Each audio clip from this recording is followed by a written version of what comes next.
What's up, YouTubers? I'm Jeremy with the awarenessrevolution.com.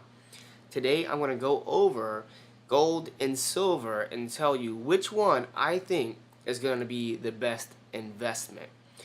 Thanks for watching another one of my videos, and if this is the first video of mine that you've checked out, I encourage you to subscribe to my channel and check out the other videos I've already made. And I've got a lot more coming too, such as I'm going to do an entire post on silver, and I'm going to turn that into a podcast episode. So not only do I have this YouTube channel, I've got another YouTube channel for my podcast. And when I create that, I'll link to the podcast episode all about silver in the description below.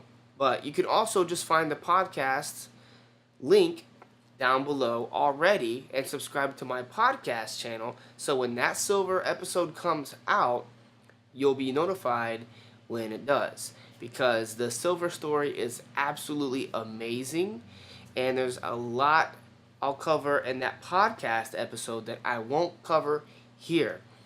Again, this is just going to be how silver is a better investment than gold. So I'm pretty much already getting to the conclusion, telling you, yes, that's my opinion. Pretty much everyone that knows me or that has known me for a while already knows I'm a big advocate for buying silver. And I'm going to go over a few of the key reasons up front right now to get us started. So for one, I think the price of silver is far more undervalued than the price of gold. And I'm going to get into all of these in more detail, but let me go ahead and just kind of give you a few bullet points. The demand for silver is much higher than gold because it's an industrial metal. The supply for silver is around the same as gold. And because the supply is decreasing because we keep using the silver, over time the supply of gold is increasing and the supply of silver is decreasing. Right now they're about the same. Also, I think there may be a lot more gold than we realize. So let me go into each one of these points a little bit more in depth. The easiest way to know that silver is more undervalued than gold is by looking at its price compared to each other historically. So historically, gold and silver have had a pretty close relationship of about silver being 1/16 of the price of gold. Now, of course, that's just a rule of thumb. It changes depending on when and where you are in history. So the reason why it was that a lot of the time is because for every ounce of gold that was mined, we would end up finding about 16 ounces of silver. So that's kind of how the market priced the two. The thing is right now, the price of silver is about 1/80th of the price of gold. It changes every day, but it's been like that for quite some time now. So basically, silver would have to go up about 5 times in value just to reach its historical relationship with gold. 5 times, that's a 500% gain. So just for silver to get up there, I mean, you're looking at maybe, if it takes you, 5 years to get to double your money in a stock or some other investment, that's 100% return. So times that by 5, it would take 25 years of investing at that rate, and that's pretty good, doubling your money in 5 years with an investment.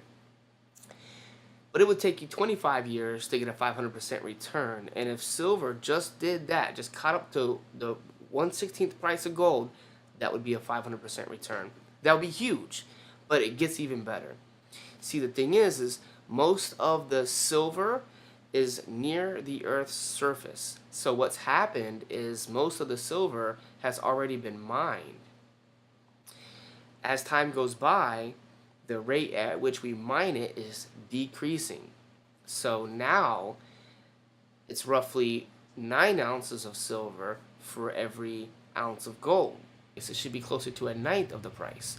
Silver has been increasing in demand in the recent years for good reason. We've discovered all kinds of new uses for silver, and these are uses that really defines our modern age. So there's thousands of uses for silver, but just to give you an idea, silver is the best conductor of electricity. Now, yeah, it does corrode a little bit, so if it's going to be used for a while, maybe they'll plate it with gold because the corrosion can interfere with the conductivity, but it has a lot of other properties too. But just the electrical benefit alone really does a good job at showing us why this precious metal is so valuable going into the future. That's because everything from light bulbs to computer screens to cell phones, even solar panels, rely on silver.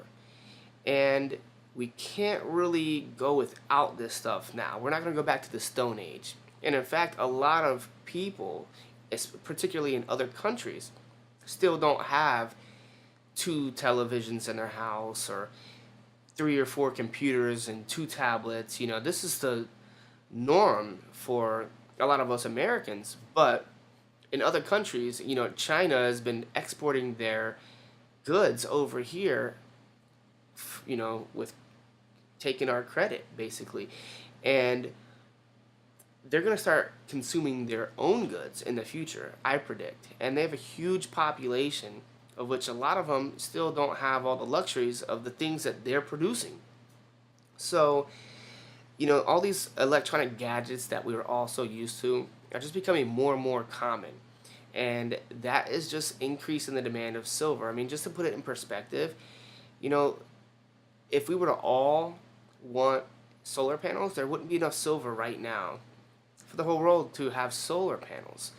So, you know, this is a really rare commodity that is only gaining an application, use of applications in the future. We're constantly discovering new uses for silver, and you know, it's not just electrical either. It's really good in medicine. So we have like colloidal silver in the alternative medical field and stuff, and it's antimicrobial. So you can just Google, you know, uses for silver, and you'll be shocked that how many uses there are. But like going back to electronics, for example, the thing is they use a tiny amount of silver to make, for example, a cell phone. So it's not really economically feasible to go through the landfills and try to recover this silver that has been used, because it would just require so much effort for a little tiny bit of silver. That means that the silver is practically gone forever, unless the price reaches, it gets so high that it makes sense to get this silver. I don't see that happening anytime soon. Because silver is used in such small amounts to make these electronic gadgets, what that means is that in the future, when we're making these gadgets and with just a little bit of silver, even if the silver price goes up to $100 or even $1,000 an ounce, it's not going to affect companies like Apple, who's just trying to make an iPhone, because they only need a tiny bit of it. So they can afford to pay top dollar for the silver if there ever was a currency crisis. Because again, you know, they're not going to be able to sell their gadgets without it, and they'll just pass that cost on to the consumer. Right now, the price is being manipulated, both gold and silver. I won't get into the manipulation, but let's just say that the price for silver and gold is largely, if not completely, determined by paper price of silver and gold. And that's through these exchanges like the COMEX, or the CRIMEX, people like to call it, and the LBMA.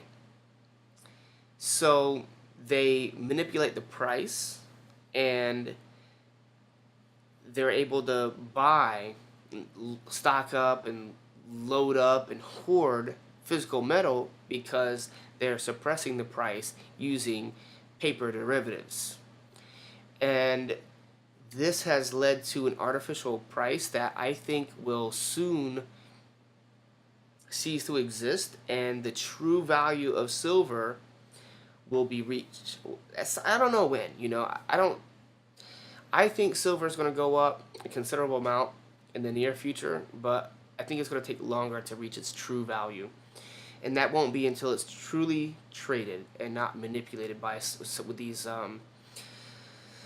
derivatives that they're using. But again, that'll be discussed in more detail in my podcast all about silver. This is specifically about silver versus gold. So let's continue.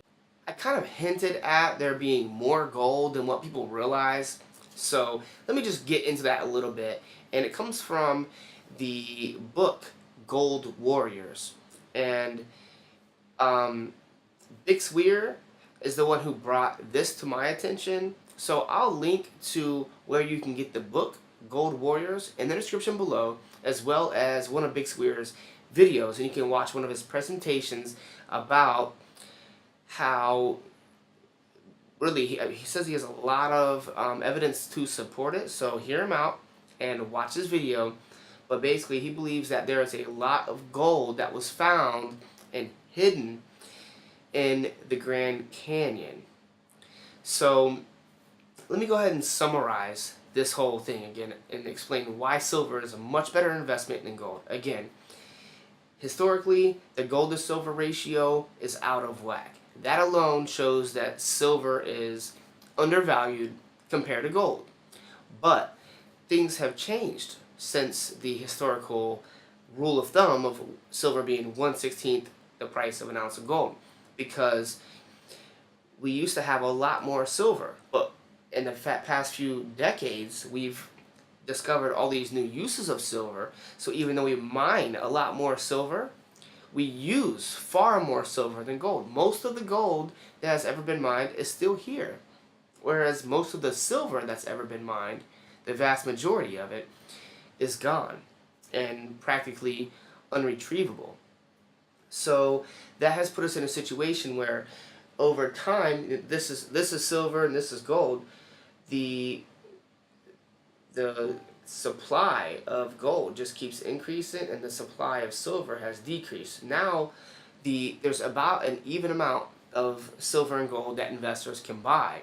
And yeah, we do mine 9 times as much silver, but we're using all that. We're using it all up. So it isn't like the silver supply is increasing, it's still decreasing. And it can only decrease so much until there's no more left.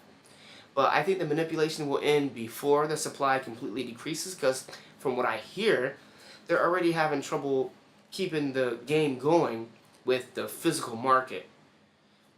Because the physical market is dictated by the paper market with the price. So the manipulation has to come to an end, like they all do. And when that does, we're going to see a price revaluation. I mean, it's really hard to put a number on it. Because, of course, by then we'll have a higher inflation rate, maybe hyperinflation, and the dollar will have a different value. But using today's terms of dollars, some people like Jim Sinclair thinks that gold, if you were to account, for example, if we went on a gold standard and all the gold represented all the money that was created, gold would be about $70,000. Silver should be at least 1/9 of the value of gold, which would put it, whatever, almost $10,000. But when you and that's just, going with the even supply, and then silver being mined 9 times as much than gold. But the thing is the demand is much higher because of the industrial use. So really it should be worth more than 1/9 of gold, and maybe even as much or more than gold. And there's a good possibility that silver may reach the price of gold, maybe even overshoot and go to where it's more valuable than gold. But it should be, at least 1/5 of the price of gold. If or at least a tenth of the price, okay? And even right now, that would put silver over $130, up from $14. So either way you look at it, silver is a great investment, I think. And I think it's never been a better time to buy silver, and here's why. I started buying my silver for all these reasons 10 years ago. It was 2008. It's actually over 10 years ago now. But have been planning for this, and I've been holding on to silver for the past 10 years, waiting for the manipulation to end. And it's going to happen really quickly. So the thing is I've had to wait 10 years, and you can basically get it at the same price today as what I paid 10 years ago. You won't have to wait 10 years. So it makes your rate of return that much higher. I think it's the best time in the history of the world to buy silver, and I think that silver is likely the best investment of a lifetime. Give me a thumbs up, you guys, and make sure to subscribe to my channel. Check out my podcast on YouTube. It's also on iTunes in audio and video format. So check me out in the future, guys. Let me know what you think in the comments below. Let me know if there's anything else to consider, any other resources, questions, or whatever. I'm all ears. I would love to get the conversation going, and I'd love to get you all engaged and get this conversation happening, because I believe this is going to be the biggest thing, to happen in our lifetime, and I'll be covering more and more on this story in the future, so stay tuned.